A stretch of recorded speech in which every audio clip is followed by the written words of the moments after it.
folks, is back on the Bossman show. New head coach of Western Kentucky, Plona, with me on the Bossman show in the big office now. He's on doing his thing, man. Coach, good to see you, brother. How you doing?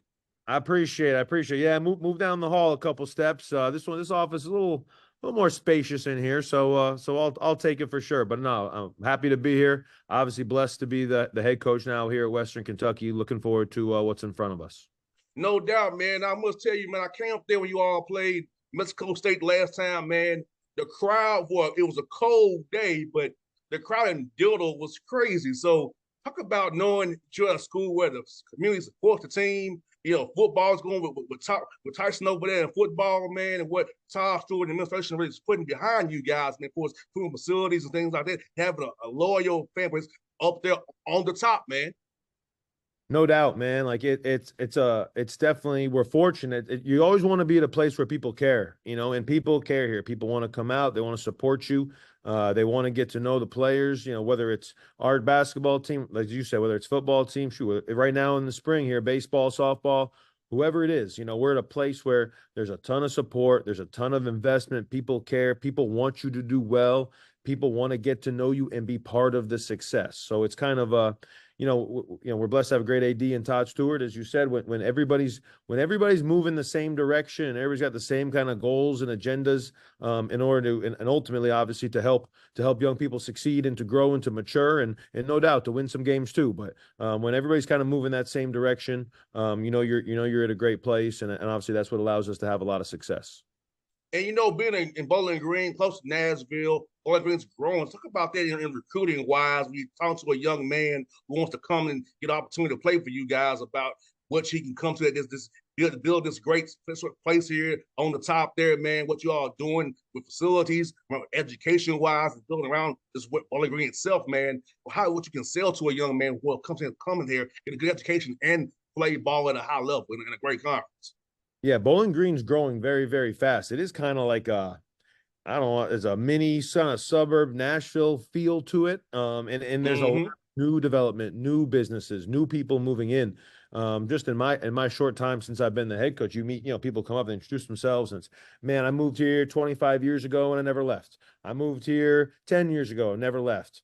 Great place to raise your kids. My kids then went to WKU. Like you hear all these individual stories about how just Bowling Green attracts and is a great place for a person or a family to live. So it's, sometimes, you wonder if where you're at, if the community, if the city is going to help or hurt. Well, shoot, it helps us tremendously here, man. Like it's, I think everybody has a passion for the people, for one another.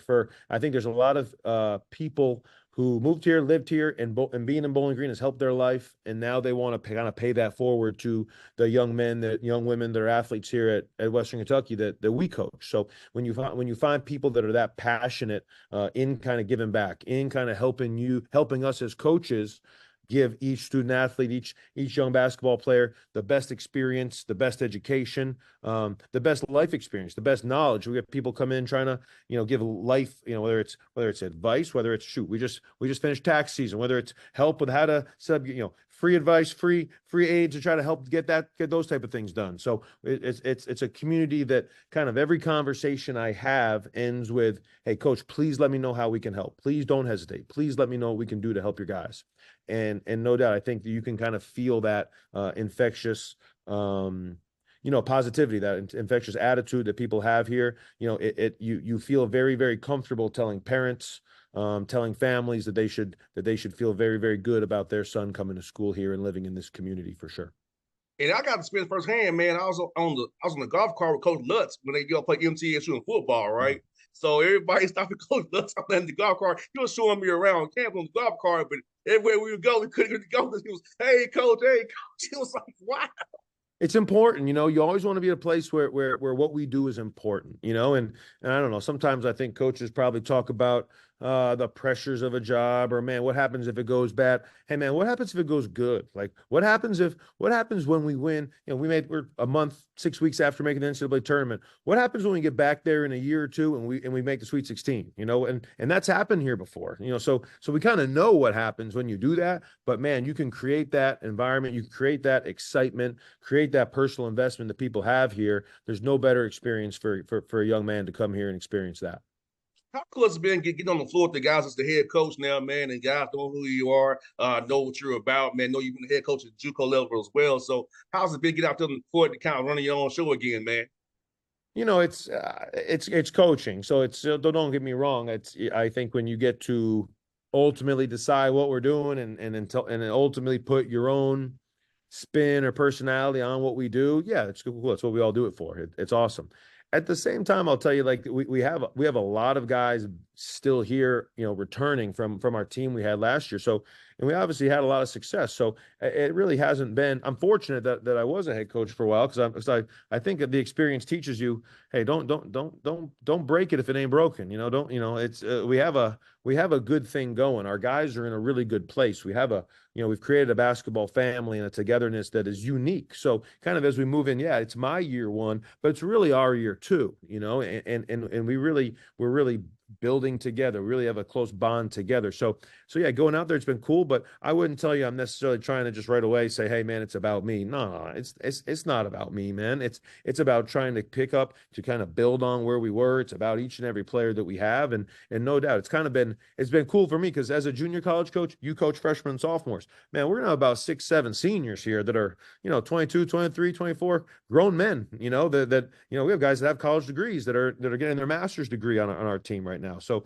that's kind of the coolest part is, man, here in my first year, man, I get to coach guys that I love, guys that love one another, guys that have a bond, that we have a trust, you know, and they're young adults. So it's kind of a cool experience being able to step into this chair, into this office, as we talked about, at the same time, man, with people that we're really close with, that we can just hopefully keep moving forward from where we were at last year. And you know what? I know when you and I played, it was we only got to really work out during October time, right before season started. So talk about now having the guys 2 sessions of summer school now, then the fall when we get back in August, really work on the player development piece, but also we talk about team cohesion, being on one accord. So when adversity does hit, you really are a family. You're not trying to do it on the fly.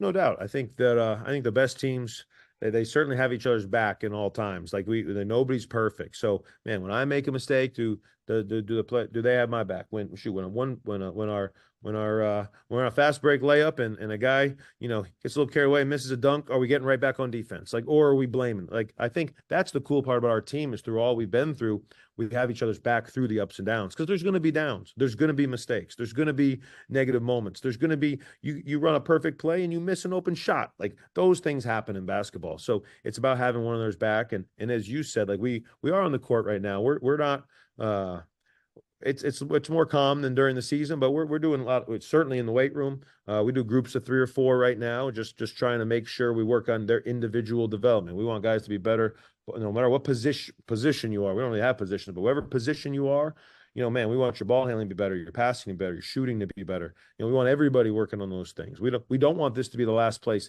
that anybody plays basketball. I'm hoping in 5 years, I'm telling you, man, we had 12 pros on that team. So no doubt. And kind of in the spring, I think to me, we really work on a lot of individual stuff, especially coming off the season. In the summer, we'll still do some of that, but we'll start to put in some, you know, remind ourselves about some team concepts, certainly add some new ones. And then no doubt by the fall, September, October, and now you're starting to get wound up for the season. Now you're starting to do the technical stuff. Now we're figuring out exactly how we're going to run offense or what our defense is or lineups or those type of things. So I kind of think we're at that point now. We're kind of getting over the last season, moving on. And obviously, there's been some change, so it's a lot of individual stuff. But no doubt, we are fortunate now that we're allowed to be on the floor with these guys for, you know, even 4 on-court hours a week. I mean, that's 45 minutes a day for 5 days. And we don't. And if we go hard, you don't need to go in the spring more than 45 minutes a day for 5 days. These guys love playing open gym. They love hooping. It's who they are. So they're in there all the time. And it's definitely a positive vibe. And that's obviously, as a coach, we want to continue to encourage that. I don't want to get in the way and say, and when they're feeling good and we're getting better, it's not about me. It's about us trying to improve day by day. And we have a group that certainly is excited about doing that. 100%. And you know what? It's so good to hear that, man, because some of you and me have kind of forced him to the gym. I was a guy, Yeah. I love getting up my shots. That's because I knew the play had to be a 3-and-D guy. So if I'm not shooting the ball, I'm not playing. I Everybody have should to work on shooting. It's crazy. I mean, you want to say Steph Curry's the best shooter in the world, man. I've been to Warriors camp. He shoots about 500 a day now. Like he's not. It's not like you're good enough. So if you're a great shooter, you got to keep shooting. If you want to be a good shooter, you got to keep shooting. Man, if you're a guy that didn't shoot a lot of threes this year, but you want to make one a game next year, you got to keep shooting. So you definitely want the guys that want to be in the gym and that are about it. 100%. And for you being a Conference USA, man, seeing how tough it was, you guys get punch ticket winning and down in Huntsville, man, in pretty impressive fashion. Talk about Conference USA, man, and adding Kennesaw State in there right here in my backyard here. So you'll be hopefully coming here this year. But Yep. talk about the depth of the teams you have in the conference, man. How's it be a tough, a lot of great coaches you all have in that conference. It's a tough league, I think like the home winning percentage this year was like the best of any conference, meaning anybody can beat anybody. Like when you go on the road, no matter who you play, if the team's technically is in first or a team's technically in last, man, everybody's a hard out. I know our last two games of the year were at FIU and at Liberty, and I think we lost them both by 2. And I thought we played pretty well. FIU and Liberty are, they were middle of the league technically in the standings, but man, like everybody has future pros. Everybody has coaches that really know what they're doing. Every team is prepared. Every team wants to win. So, UTEP, New Mexico State are UTEP is Texas Western. That's Glory Road, man. Like they've won one of the most famous national titles of all time. There's history in those programs. We added Sam Houston State, who was first place in the league last year.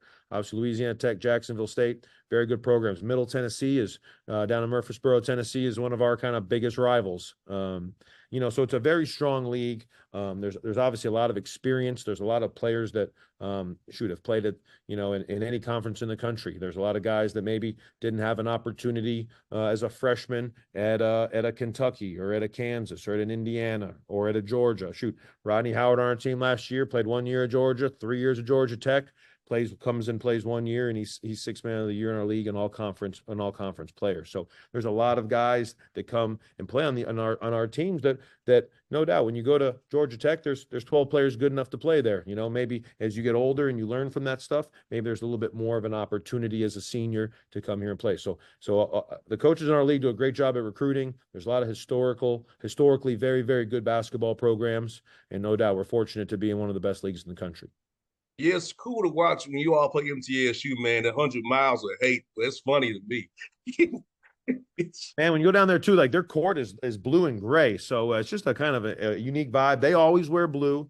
We always wear red. So no matter if it's home or road, you always wear the same uniform. And no doubt they call it 100 miles of hate, which is I think those nicknames and stuff are pretty cool. I don't know that anybody hates each other. I think but I think it's kind of sells the game and kind of adds to the rivalry. It's basketball hate. So, which, it's basketball competition, which I think is a positive thing. So it's a cool game to be a part of for sure. Yeah, man. Going to Tennessee State, where I went to school at, man. I remember it was all in the OVC together. It was Western OVC, so it was Tennessee Tech, MTSU at the time, Austin P, Martin. So it was fun back in the old OVC days. Not the new OVC days. But sure. But you all played always crazy. For us, was Austin P was the one that hated us the most. It was Austin P. But MTSU and WP hate each other the most. Yeah, that seems to no doubt. I learned pretty quick if somebody asks you who our biggest rival is, it's middle. It's middle. Yeah, for sure. Yeah, Coach McDermott does a heck of a job. He does a heck of a job down there, man. He's a good buddy of mine too. He always hits me up about Atlanta Hawks stuff. So it's great coach for sure. Yes, sir. And, for you, Coach Plona, man, being at Bowling Green, so you can get anybody you want to, man. So about recruiting in the South and recruiting Kentucky as well, finding the right fits for you as the COVID year goes away. So now having more young guys will be more able to do now. About all the old guys going to go foster out of the system now. The COVID year being the last year this year coming up. Yeah, I agree. We're in a great area for recruiting because we're not super far from cities both in the South and cities in the Midwest. Like we're kind of a really good central location, and we're easy to get to. And obviously there's a lot of players within 3, 4, 5 hours of our school. Shoot, right here in Kentucky, there's a lot of players now. Like, I mean, there's, Kentucky, Kentucky's a basketball state. There's places that are football states or whatever, but man, shoot, you grew up in Kentucky, man, you want to be a hooper. So there's a lot of really good players all throughout the state of Kentucky for sure. And no doubt we do definitely want to start locally in our recruiting. So whether that's, shoot, we have a young man from Evansville, Indiana, which is an hour and a half away. We have a young man from Nashville, Tennessee, which is 1 hour away. Like, so whether it's Kentucky, Tennessee, Indiana, shoot, Atlanta, any kind of, there's a lot of different areas that are easy for, for the guys to get home for a weekend, for their parents to come to a game, for family to be around, and I think I think family being close really helps motivate us all to do our best at what we do. So no doubt we're in a great area for sure. As far as the COVID thing, this is the last year where, fifth year, COVID freshmen will be fifth year seniors this year. So no doubt as we move forward, it kind of gets back. That's to me, it's a unspoken part of why there's so much moving around and transferring, because there still are 5 classes of players, squeezed into 4, and after next year, so there's really 2 senior classes. If you were a freshman in 21, you're a senior. If you were a freshman in 22, you're a senior. So there's really 2 senior classes this year.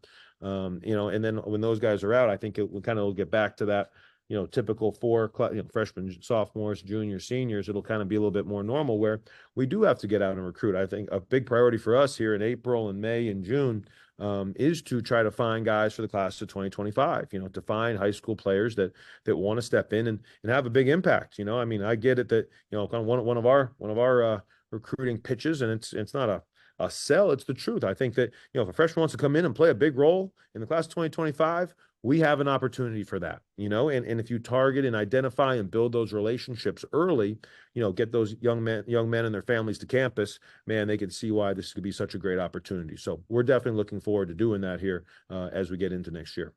And Coach Plona, let me ask you about the scheduling now. I know you're making schedules now, so how are you going to approach it now for us trying to get the right matchups, right home games for you all, and play the right teams to get you ready for that tough Conference a slate you have coming up in January? Yeah, we're working on it right now. It's a little bit of a work in progress.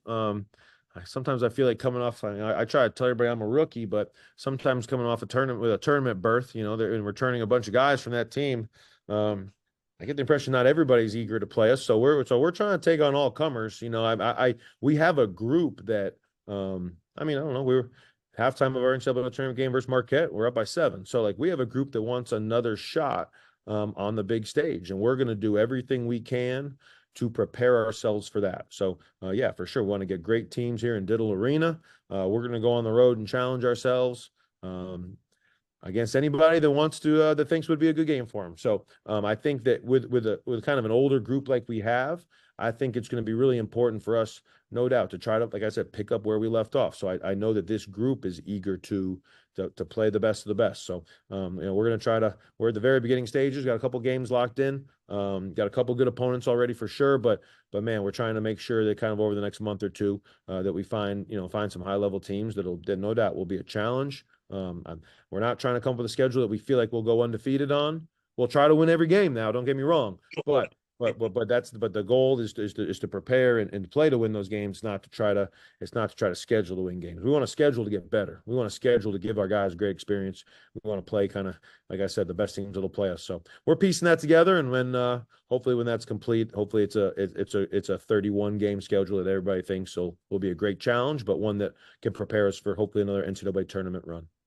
That's one for your coach, man. So when you're not coaching your team hard, being around your team, man, how do you kind of get away from the game and kind of get some time for yourself and decompress? How's that for you? There hasn't been a lot of decompressing since the season ended, to be honest with you. All this kind of happened pretty fast, and it kind of moves around to the next thing. But I do think in the summer, I do think that just trying to find a balance, with any kind of. I think successful people work very hard, but I also think that there's a balance that you have, because you do want to be the best version of yourself in that work. You don't want to be overwhelmed. You don't want to be stressed out. You don't want it to be too much. So I don't know. I try to friends and family, and certainly players and former basketball players. I think that kind of always fuels me. in junior college, you have a lot of guys that move on to different places, and so to me, the off season is a great time to make sure you stay connected. I don't know. I used to try to play golf when I was younger, but now I play about twice, 2 or 3 times a year, and it's frustrating. So that's not very relaxing. So I think I might have turned the page on that. At this point in life, man, going to someplace warm, maybe for a long weekend, seeing the water, sitting on a beach, relaxing. We move a million miles an hour. So some people go on vacation I hate that word, 2 or 3 day break to do something. Obviously, sometimes we do it to decompress. So I just think trying to find a balance, but just having a kind of a positive, steady mindset kind of makes you the best version of yourself. No doubt, Coach. I look forward to seeing you real soon, buddy. Glad you got the job, man. Hopefully you got the job, but you did, man. So look forward to kicking it with you, man, up there in Bowling Green, and come see you while I'm in town up there, man. Appreciate it. Come up anytime. You know that. All right, bro. Thank you so much, brother. Thank you. All right.